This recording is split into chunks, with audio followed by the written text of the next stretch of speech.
প্রিয় ছাত্রলীগ ভাইয়েরা, আপনারা এখন কি করবেন? আমার মতে আপনারা এখন লেখাপড়ায় মনোযোগ দেওয়া উচিত।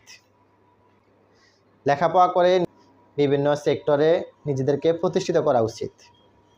যাদের পারিবারিক সাপোর্ট ভালো, তারা চাইলে বিদেশে গিয়েও লেখাপড়া করতে পারেন।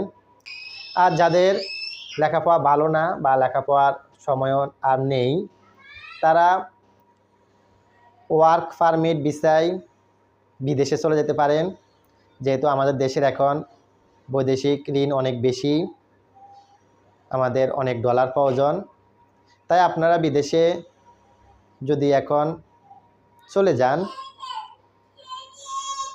তাহলে নিজেরাও প্রতিষ্ঠিত হবেন, ফ্যামিলি প্রতিষ্ঠিত হবে, পাশাপাশি ডলারগুলো আমাদের দেশে ব্যাংকের মাধ্যমে পাঠাইলে আমাদের দেশ